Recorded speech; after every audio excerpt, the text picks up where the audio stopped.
নমস্কার বন্ধুরা, কেমন আছেন সবাই? রেনবো কিচেনে আপনাদের সকলকে স্বাগত জানাই। আমি আজকে রুই মাছের তেল দিয়ে পুঁই শাকের ছেঁচড়া বানিয়ে দেখাবো। বাই দা ওয়ে, আমি মীরা, আপনারা দেখছেন রেনবো কিচেন। দেখুন, আমি পুঁই শাক কেটে নিয়েছি, পাতাগুলো আলাদা করে রেখেছি, ধুয়ে রেখেছি। আর সবজি নিয়েছি কেটে, এখানে নিয়েছি কুমড়ো, বেগুন, মিষ্টি আলু, আর পুঁই শাকের ডাঁটাগুলো আলাদা করে রেখেছি, আর আলু। এই নিয়েছি সবজি, আর নিয়েছি রুই মাছের তেল। তেলটা ভালো করে ধুয়ে পরিষ্কার করে রেখেছি। এবার একটা কড়াই বসিয়েছি, কড়াইতে দিয়ে দিয়েছি সর্ষের তেল। তেলটা ভালো করে গরম হলে আমি 5 ফোড়ন, শুকনো লঙ্কা আর তেজপাতা ফোড়ন দিয়ে দেবো। ফোড়নটা থেকে ভালো সুগন্ধ বেরোলে আমি পেঁয়াজ কুচি দিয়ে দেবো। আমার রেসিপিটি যদি আপনাদের ভালো লাগে তাহলে লাইক, কমেন্ট, শেয়ার করবেন। আর নতুন বন্ধুদের বলছি, প্লিজ সাবস্ক্রাইব করে আমার পাশে থাকবেন। পাশের বেল আইকনটিও ক্লিক করে দেবেন, তাহলে সমস্ত ভিডিও নোটিফিকেশন আপনাদের কাছে পৌঁছে যাবে সবার আগে। আর পুরনো বন্ধুদের অনেক অনেক ধন্যবাদ আমার পাশে থাকার জন্য। পেঁয়াজটা দিয়ে দিয়েছি, এবার হালকা করে একটু ভেজে নেব। খুব বেশি ভাজার দরকার নেই। এবার দিয়ে দিলাম রুই মাছের তেলটা। রুই মাছের তেলটা দিয়েও একটু ভাজা করে নেব।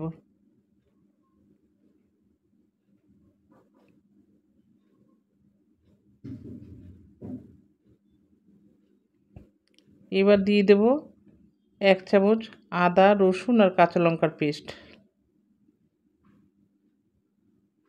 দিয়ে এই তেলের সঙ্গে ভালো করে কষিয়ে নেব।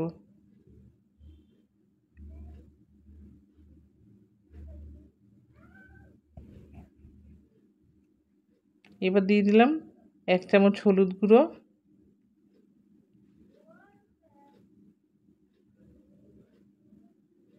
লঙ্কার গুঁড়ো,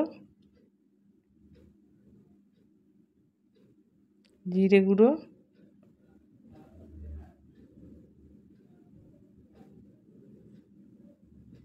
দিয়ে আমি খুব ভালো করে কষিয়ে নেব।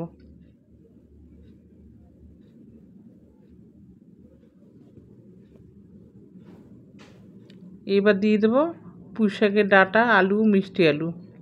এগুলো সেদ্ধ হতে বেশি সময় লাগে বলে এগুলো আগে দিয়ে দেবো। আর বেগুন আর কুমড়োটা পরে দেবো, এখন দিলে গলে যাবে। এবার দিয়ে এই মশলার সঙ্গে খুব ভালো করে কষিয়ে নেব।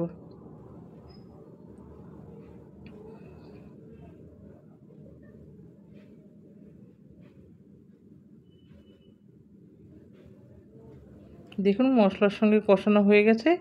এবার আমি দেব কুমড়ো আর বেগুন। কুমড়ো বেগুনটা দিয়েও এর সঙ্গে ভালো করে মিশিয়ে দেব। এই রান্নাটা খেতে না দারুণ লাগে, একদম অনুষ্ঠান বাড়িতে একটা ছেঁচড়া তৈরি হয় ঠিক সেই রকম লাগে। আপনারাও একবার ট্রাই করে দেখবেন, খুব ভালো লাগবে খেতে।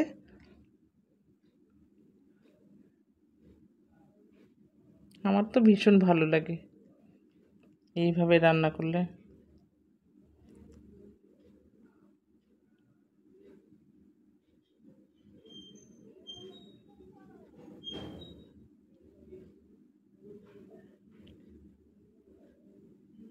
এবার স্বাদ মতো লবণ দিয়ে দিলাম,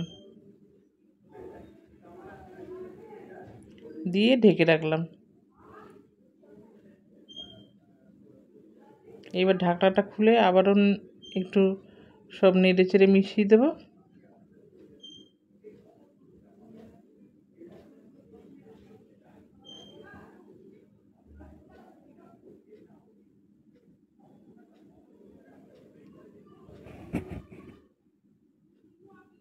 এবার পুঁই শাকের পাতাগুলো দিয়ে দেব।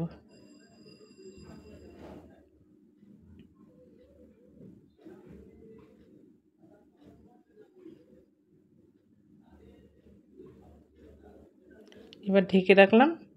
এই পুঁই শাকের পাতার থেকে অনেক জল বেরোবে, এই জলেই সবজিগুলো সেদ্ধ হয়ে যাবে।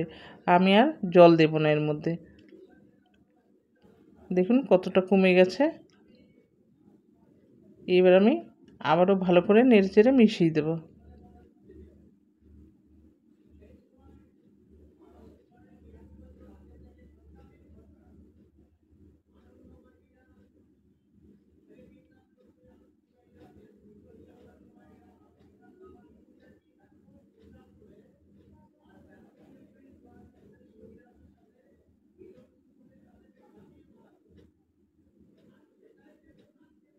আবার ঢেকে রাখলাম।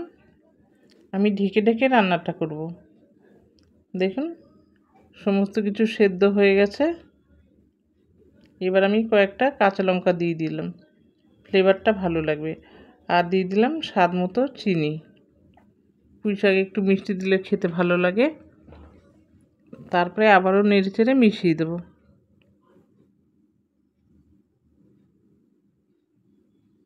রান্নাটা আমার হয়ে গেছে।